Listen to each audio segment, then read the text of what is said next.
Everybody, it is Thursday, the 14th of August,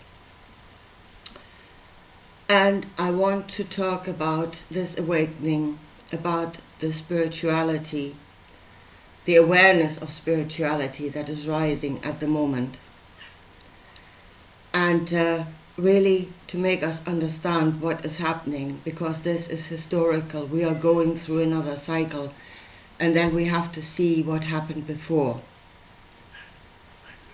when at times of awakening, when spirituality was beaten down, burned at the stake, literally, both the people and their writings. And this will happen again. This is the cycle that we're in. So, spiritual awakenings, people that had spiritual knowledge, were persecuted by those that were in service of God. And let me say again, I'm not talking about the all when I say God. I use the biblical meaning, and the biblical meaning is those are beings. Those are clearly beings. They're not almighty. I will show you this. They only have power to the amount that you give them the power. But you're required to do that. So this suppression of spirituality, and it is in the book, the truth is in the book. You're being taught it the wrong way, what actually happened there. Let me just go back to Sodom and Gomorrah one more time. Yeah? You're being told they were sexually immoral or something, and God destroyed them because of it. But Lot was a righteous man. Yeah, Lot was a righteous man. He was saved by God. Lot offered up his own daughters to be raped. His own daughters later on got their father drunk to be impregnated by him. Know them by their fruit. How is that a righteous man? By human understanding. Go by your own knowing. How is that a righteous man? He was righteous in that he was the servant of God, and he was willing to sacrifice his daughters to save the messengers of the mighty ones, the rulers. In that he was righteous. So, you can clearly see God does probably not care a lot about what we do sexually. Yeah? He doesn't actually give a damn. So that was not the problem with Sodom and Gomorrah. And I tell you, that were not the entire male population of the cities standing there trying to have sex with 4 people. It doesn't make sense. The word knowing, we want to know them. The word knowing has got several meanings on several levels.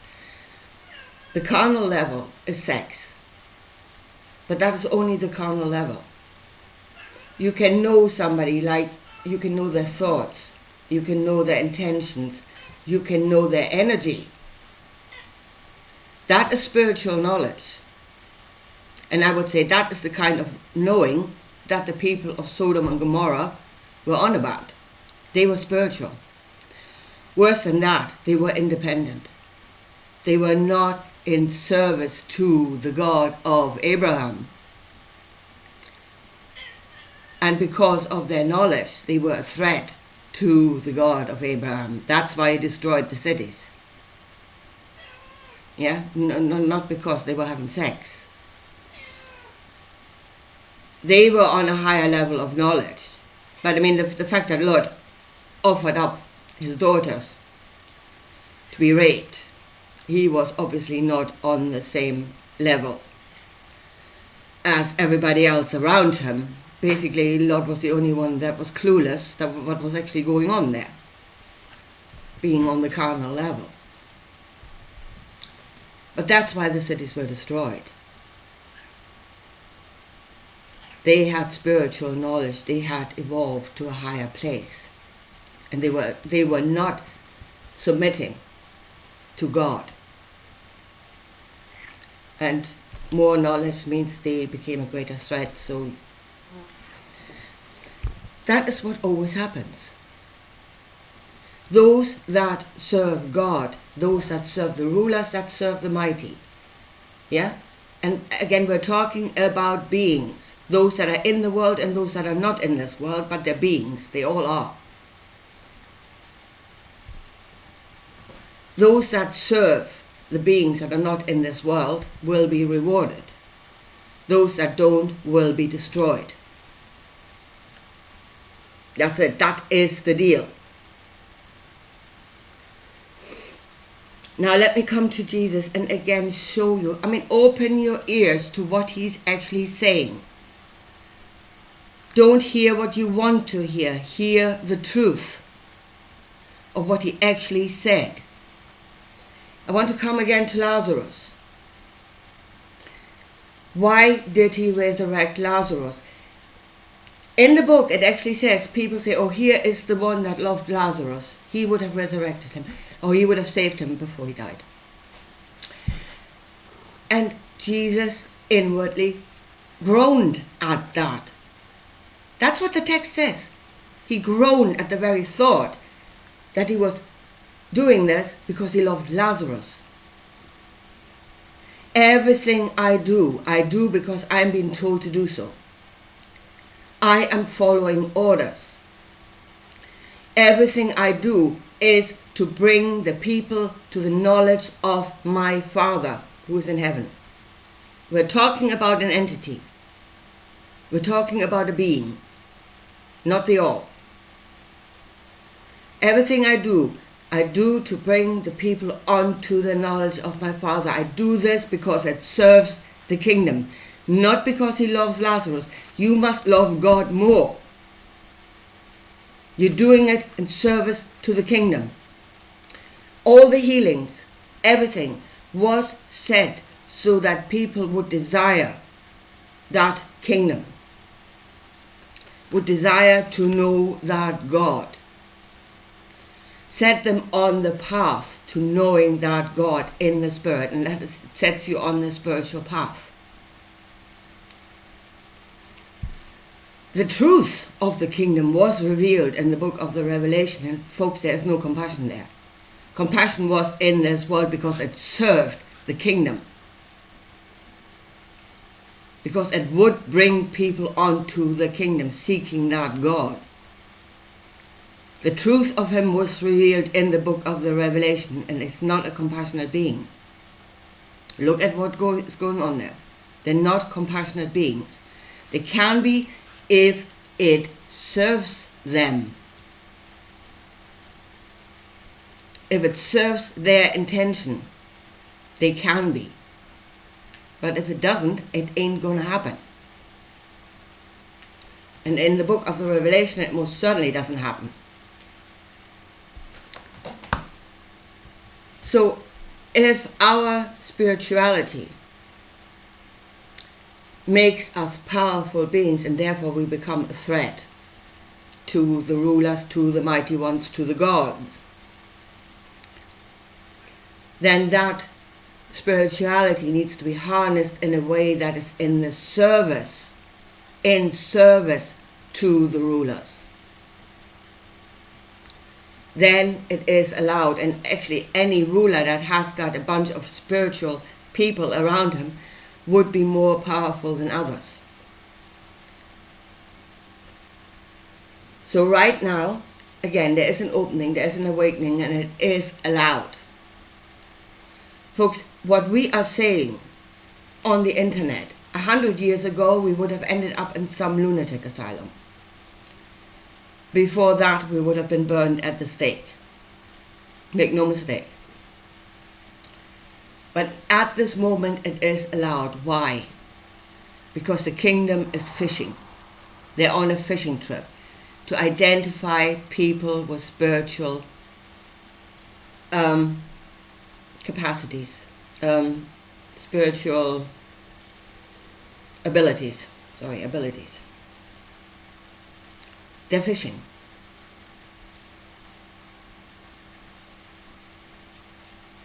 But as I said, whatever ability has to be in service to them. Now, again, look at the church, especially the Roman Catholic Church.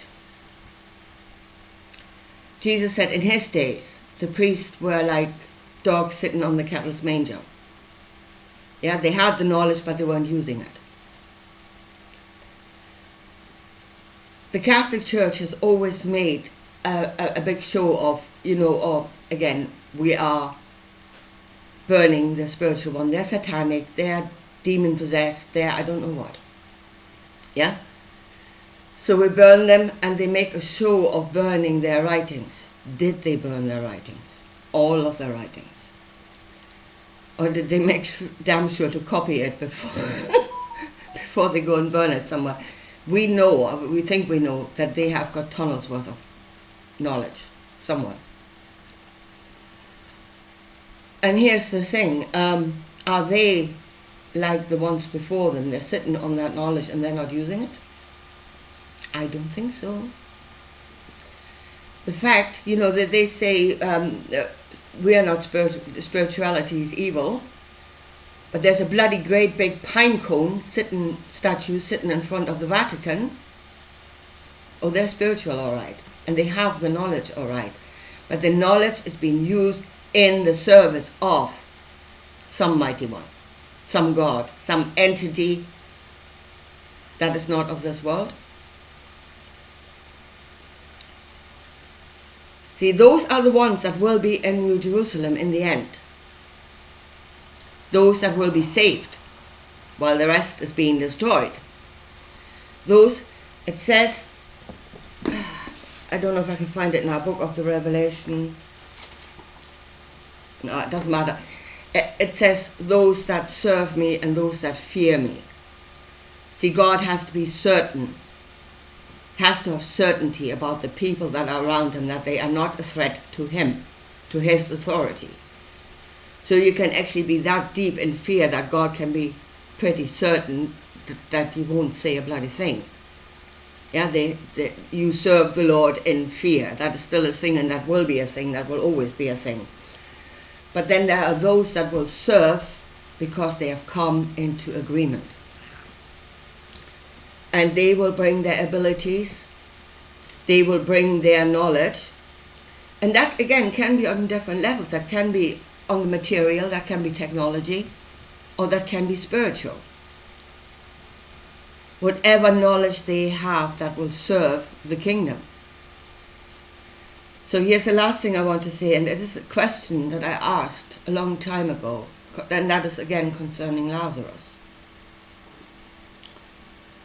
And that is, what if it hadn't served God? What would have happened?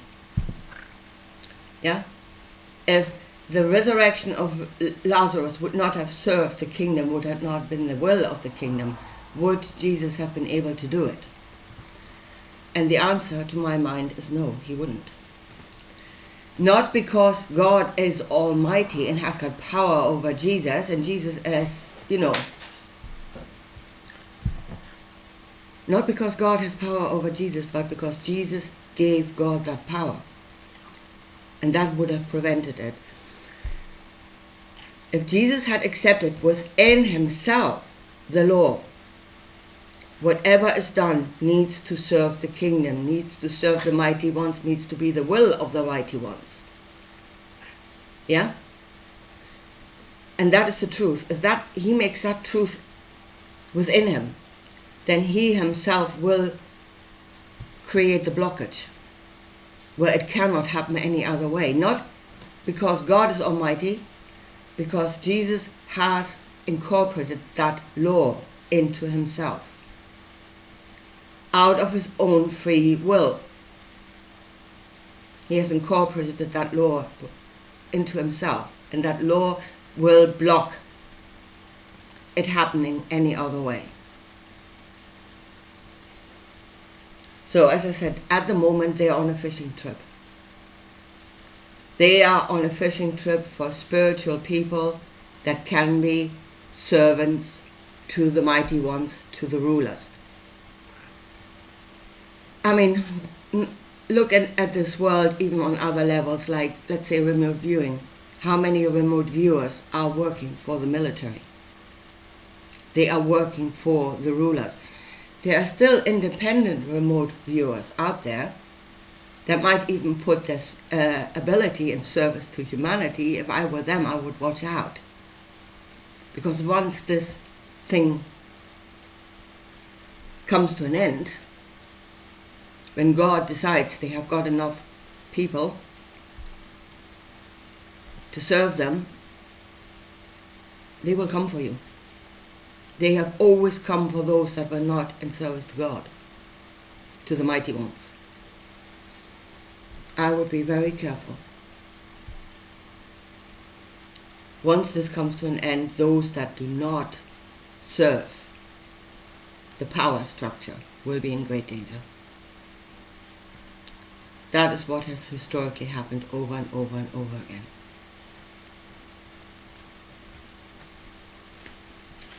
And this is the last thing I want to say, and this is, how do you rise in the ranks of these otherworldly kingdoms, which are very much on earth? Their structure is here. Their structure is here. How do you rise inside of the pyramid? Like Freemasons, for instance. How do you get to the 33rd degree? One thing is knowledge, but knowledge alone will not make you rise the ranks. Those degrees are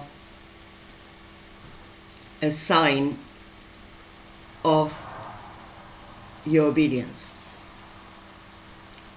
The more you can suppress your own knowledge of good and bad and do as you are told, as you are ordered, the more obedient you are to the mighty ones, to the rulers, the higher you will rise in the ranks.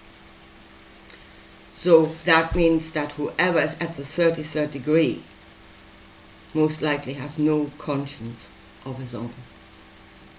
That is how he got there, by suppressing his own knowing of good and bad, not going by his own knowing. That is how you rise in the ranks of heaven. Again, do we want to go there? But right now I really think we should, we're all falling over ourselves, and people go, oh, spiritual, and once you have the knowledge, oh no, don't put your knowledge, under a bushel or under a bed. Let your flame shine for all the world to see. No, for them to see. They will see you. They will know you're there. And they will put you through the test. Will you serve God? And if you don't, you're sunk. You will be destroyed, as Sodom and Gomorrah was destroyed. Jesus said the only way to salvation is complete and utter obedience. Those that serve me, and though all you are in fear to the point that you can't move, then they will have you as well, because they can be pretty certain of you. Those are the ones that will go to New Jerusalem. So right now I would be very careful, because this is a window that has been opened, and this is a window that will be closed once they have got their people. Once God has selected his people, the rest will be destroyed again. And if we are aware of that, of the lessons of history, of what it says in that book, then we really should start thinking about what it is we're doing.